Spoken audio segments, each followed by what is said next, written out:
Guys, আজকে আমরা বানাচ্ছি পাস্তা। আমার মেয়ের খুব খিদে পেয়েছে, তাই তো চলো শুরু করি। এখানে মশলা একটু করা আছে, পেঁয়াজ, ক্যাপসিকাম, গাজর আর একটু রসুন কুচনো রাখা রয়েছে এখানে। সাথে আছে সব রকমের মশলা, সস, চিলি ফ্লেক্স, গোলমরিচ, চিজ সম্পূর্ণ। কড়াই পুরো রেডি, গরম। এটার মধ্যে এবার দেওয়া হচ্ছে রিফাইন তেল পরিমাণ মতন। আর সেখানে এখন দিয়ে দেবো আমরা সেই কাটা সবজিগুলো, যেরকম ক্যাপসিকাম দেবো এবার। তো ক্যাপসিকামগুলো দেখো সরু সরু করে কেটে এবার গরম তেলে দিয়ে দিয়েছি। ক্যাপসিকামটা একটু হালকা একটু নেড়ে এবার নাড়ার পর সেটার মধ্যে দিতে হবে এবার নেক্সট যেটা ইনগ্রেডিয়েন্টস আছে সেটা হলো গাজর। গাজর দেবো, বেশ কালারফুল ভাইব্রেন্ট কালার গাজরের, দারুণ লাগছে দেখতে, সবুজ আর অরেঞ্জ কালারটা। আর এবার তো জানোই পশ্চিমবঙ্গতে এই দুটো কালারেরই যুদ্ধ চলেছিল, সবুজ আর গেরুয়া। তো আমরা এখানে একসাথেই বানাবো, কারণ খাবো তো একসাথেই। সবুজ গেরুয়া, সাথে একটু পেঁয়াজ কুচি একটু বড় বড় করে কেটেছি, তাহলে বেশ মুখে ক্রাঞ্চি ভাবটা থাকে, ভালো লাগে খেতে। তো হালকা একটু নুন দিয়ে এটাকে সতে করে নেব, খুব বেশি ভাজবো না, ভাজলে এটা টেস্টটা নষ্ট হয়ে যায়। সাথে একটু রসুন কুচোনো, গন্ধটা দারুণ বেরোয়। হালকা একটু সটে করে নেব শুধু এটাকে, ব্যাস এইটুকু ভাজলেই যথেষ্ট, আর বেশি ভাজার দরকার নেই। এটাকে এবার তুলে নেব। এবার সেই তেলেই আবার একটু রসুন দারুণ গন্ধ বেরোয় তেলটার থেকে, একটা খুব ভালো গন্ধ।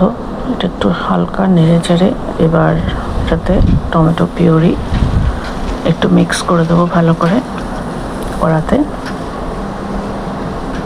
এইভাবেই মিক্স করব হালকা হাতে, একদম দারুণভাবে এভাবেই নাড়তে থাকবো যাতে নিচে পোড়া না লেগে যায়, একটু খেয়াল রাখতে হবে। এবার এটাকে নেড়ে ভালো করে একটু জলটা শুকিয়ে নেব, যেটা মশলার জলটা রয়েছে সেটা। এবার জলটা দেখো ফুটতে শুরু করে দিয়েছে, হালকা হাতে একটু নাড়বো, একটু নেড়ে চেড়ে ভালো মতন দেখো তেলটা আলাদা হয়ে গেছে, মশলাটা তার মানে কমপ্লিট। এবার এটাতে একটু পাস্তা পিৎজা সস যেটা আসে সেটা আমরা এটার সাথে মিক্স করে দেব ভালো মতন, বেশি না, 2 চামচ মতন দিলেই যথেষ্ট। ব্যাস এবার এটাকে দিয়ে ভালো করে মিক্স করতে হবে। এবার সসটা খুব বেশি দিলাম না, কারণ পাস্তার কোয়ান্টিটিটাও বেশ অনেকটাই আছে, তো সেই হিসেবে 3 চামচ মতন দেওয়া হয়েছে। দিয়ে এবার এটাকে ভালো করে নেড়ে এবার একটু গ্রিন চিলির একটা আলাদা ফ্লেভার আছে, প্লাস একটা গন্ধও আছে খুব সুন্দর, একটু চাইনিজ ফ্লেভার, চাইনিজ গন্ধ দারুণ লাগে। তো এটাও ভালো করে মিক্স করব। মিক্স হয়ে গেলে একটু টমেটো কেচাপ, টক মিষ্টি ভাবটা আসার জন্য দারুণ লাগবে এটা খেতে। এবার ভালো করে মিক্স করলাম এটাও, দেখো পুরো কড়াইটাতে সুন্দর করে ঘুরিয়ে ঘুরিয়ে এভাবে নেড়ে খুব ভালো মতন মিক্স করতে হবে। এবার একটু সয়া সস হালকা, খুব সুন্দর একটা ফ্লেভার, প্লাস গন্ধটাও খুব সুন্দর। এবার একটু মেয়োনিজ, একদমই অল্প আর খুব তাড়াতাড়ি মিক্স করে একটু গোলমরিচের গুঁড়ো দিয়ে দিলাম। এটা পেটের জন্য খুব ভালো গোলমরিচের গুঁড়োটা। দেখো মশলাটা প্রায় হয়ে গেছে, আমাদের তেল ছেড়ে দিয়েছে। হালকা একটু চিলি ফ্লেক্স দিলাম, একটু ঝাল ঝাল বেশ ভালো লাগবে খেতে, অল্পই দিলাম, বাচ্চা আছে। এটা অরিগ্যানো পাউডারের। এবার একটু আজিনামোটো দিয়ে দিলাম। দেখো এবার হয়ে গেছে, একটু গরম জল দিয়ে দিলাম এটাতে। এবার হবে কি, পাস্তা সসটা ভালো মতো মিক্স হবে, যেহেতু তেলটা ছেড়ে গেছিলো।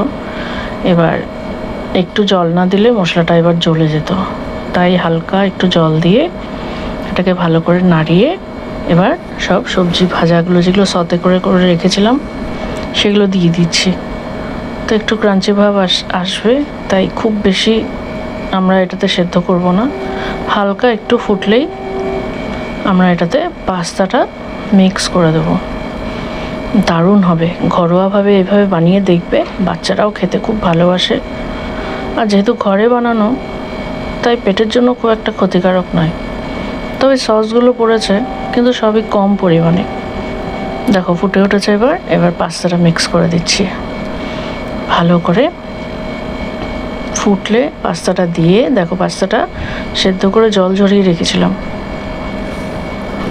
একটু ঠান্ডা করে নেবে, তারপরে দিলে কড়াতে আর আটকাবে না, কিছুতেই লাগবে না আর কড়াতে। সুন্দর ঝরঝরে হয়েছে দেখো। এবার ভালো করে মিক্স করতে হবে, এটাই হলো বড় কাজ।